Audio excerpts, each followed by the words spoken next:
আমি স্নিগ্ধা। বিয়ের কয়েক মাস পরই আমি আর আমার স্বামী রাহুল কাজের সূত্রে দিল্লি চলে আসি।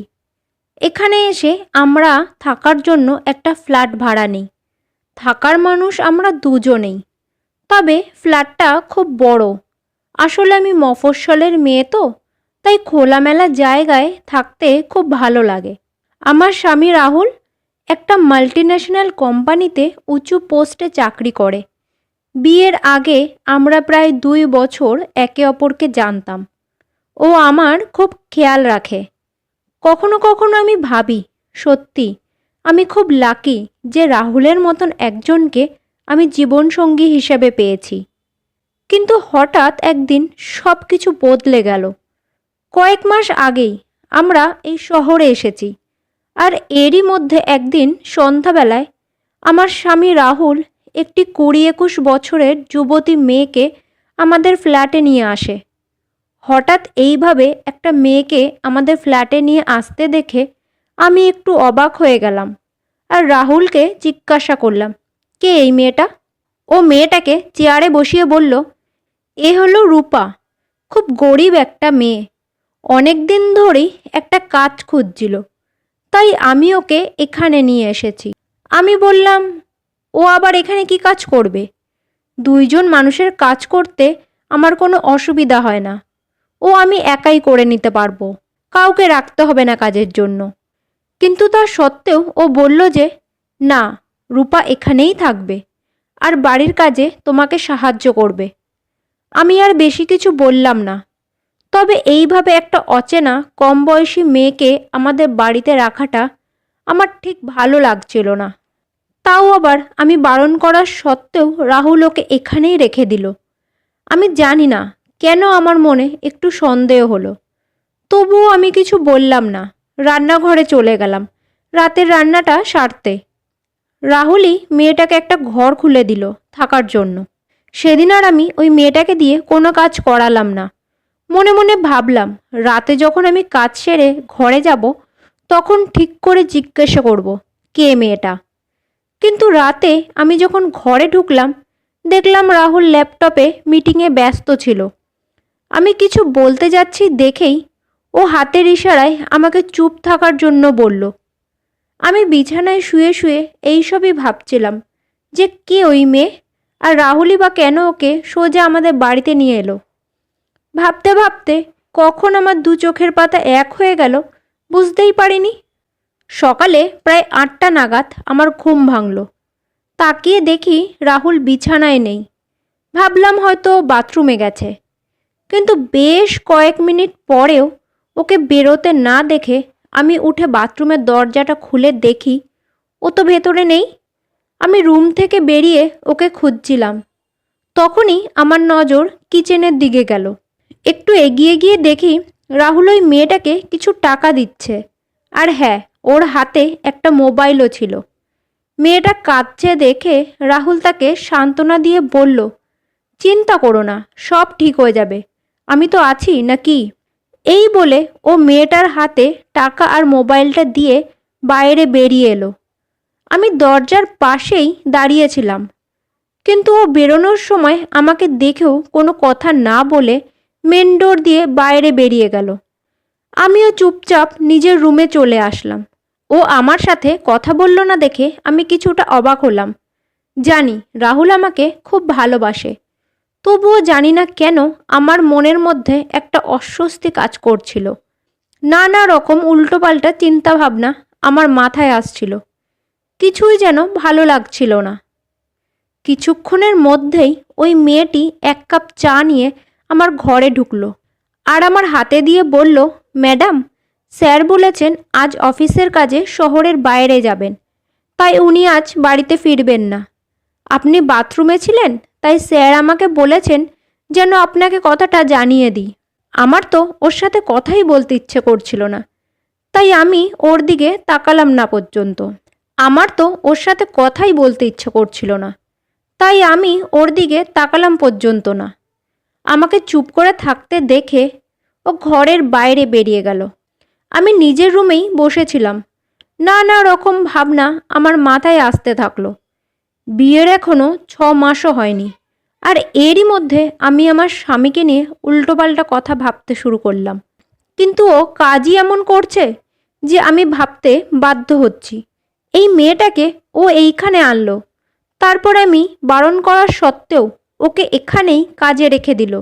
আর আজ রাহুল ওই মেয়েটাকে টাকার মোবাইল ফোনও দিয়েছিল।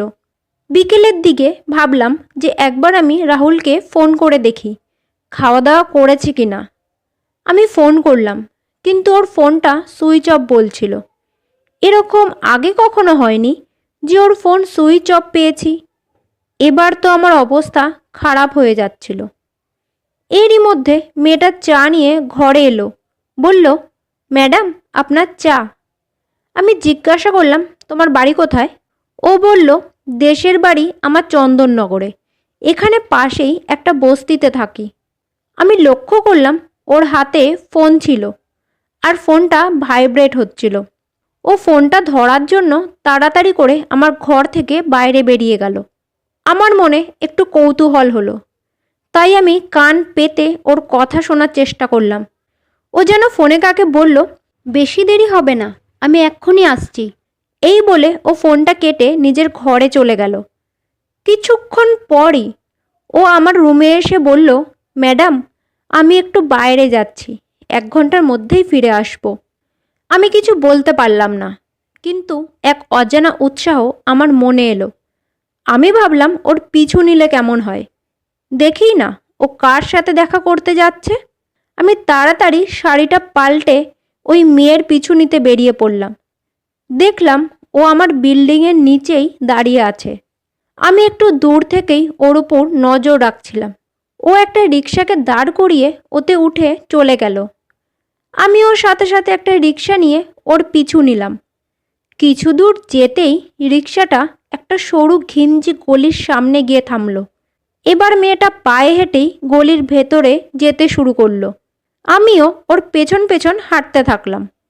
জায়গাটা খুব ঘিঞ্জি আর অপরিষ্কার। ও বেশ কয়েকটা গলি পেরিয়ে একটা ছোট বাড়ির সামনে গিয়ে দাঁড়ালো। আমিও ক্রমাগত ওর পিছু নিচ্ছিলাম, কিন্তু ঠিক কী কারণে ওর পিছু নিচ্ছিলাম তা আমিও জানি না। হয়তো কৌতূহল বা সন্দেহই আমাকে এখানে নিয়ে এসেছে। দরজা খুলতেই ও নিজের মাকে জড়িয়ে ধরল। মা আর মেয়ে দুজনেই কান্নায় ভেঙে পড়ল। আমি দরজার পাশে দাঁড়িয়ে দেখছিলাম। আমি ভাবলাম এবার আমার ভেতরে যাওয়া উচিত। সামনাসামনি ওদের জিজ্ঞাসা করা উচিত যে ওদের অসুবিধাটা কোথায়। দরজাটা খোলাই ছিল, তাই আমি আর বেশি কিছু না ভেবে ভেতরে ঢুকে গেলাম। রূপা আমাকে দেখে বলল, ম্যাডাম আপনি এখানে? আমি বললাম, হ্যাঁ, তোমার স্যার বলে গেছিলেন যে আমি যেন তোমার খেয়াল রাখি। ওর মা আমার সামনে হাত জোর করে কাঁদতে কাঁদতে বললেন, দিদিমণি আপনি খুবই ভালো মানুষ, ভগবান আপনার মঙ্গল করুন। আমি বললাম, কাঁদবেন না, আপনাদের কি অসুবিধা আমায় বলুন। তখন উনি চোখের জল মুছে বললেন, রূপার বাবা সাহেবের অফিসে একটা ছোট কাজ করতেন, কিন্তু একদিন হঠাৎ ওনার বুকে ব্যথা ওঠে। হাসপাতালে নিয়ে যাওয়ার আগেই উনি মারা যান। আমার একটা ছেলেও আছে, কিন্তু ও সারাক্ষণ মদের নেশায় চুর হয়ে থাকে। আমাদের কাছে যে কটা টাকা পয়সা ছিল তার সবটাই আমার ছেলে জুয়া খেলে শেষ করে ফেলেছে। আমি নিজেদের সংসার চালাতে পারছিলাম না, তাই একদিন সাহেবের কাছে গিয়ে সব কথা জানালাম। তারপর থেকে আমাদের সব খরচ উনিই চালান। আর উনি যখন জানলেন আমার ছেলে জুয়া খেলে, তখন উনি বললেন, একটা বয়স্ক মেয়ের এখানে থাকাটা ঠিক হবে না। তাই উনি রূপাকে নিজের বাড়িতে নিয়ে গেলেন। বললেন, আপনি চিন্তা করবেন না কাকিমা, রূপা আমার বোনের মতন, ও আমাদের বাড়িতে ভালো থাকবে। আমি কখনো ভগবানকে দেখিনি, আমাদের কাছে উনিই ভগবান। ওনার কথা শুনে আমার চোখে জল চলে এলো। আমি ভাবলাম রাহুল সত্যি একজন ভালো মনের মানুষ, আর আমি ওর সম্পর্কে না জানি কি কি। ঠিক তখনই ওর ফোন এলো। আমি ফোনটা ধরতেই রাহুল বলল, বিকেলে মিটিংয়ের কারণে ফোনটা অফ ছিল। তুমি কোথায়? আমি বললাম, আমি রূপাদের বাড়িতে এসেছি। রাহুল বলল, ও আচ্ছা, ভালো করেছো। আমি তোমাকে রাতেই সব কিছু জানাতাম, কিন্তু মিটিংয়ের জন্য দেরি হয়ে গেছিল আর তুমিও ঘুমিয়ে পড়েছিলে। সকালে আমিও তাড়াতাড়ি বেরিয়ে গেলাম, তাই আর বলা হয়নি। ওই সময় আমার যেটা ঠিক মনে হয়েছিল আমি তাই করেছি। আমি বললাম, তুমি একদম ঠিক কাজ করেছো। তারপর আমি রূপা আর ওর মা দুজনকে নিয়েই আমাদের ফ্ল্যাটে ফিরে আসলাম। এই নতুন জায়গায় আমাদেরও একটা পরিবার হলো। বন্ধুরা, আজকের গল্পটা আপনাদের কেমন লাগলো কমেন্টস করে অবশ্যই জানাবেন। যদি গল্পটা ভালো লেগে থাকে তাহলে ভিডিওটাকে একটা লাইক আর চ্যানেলটাকে সাবস্ক্রাইব করার অনুরোধ রইল।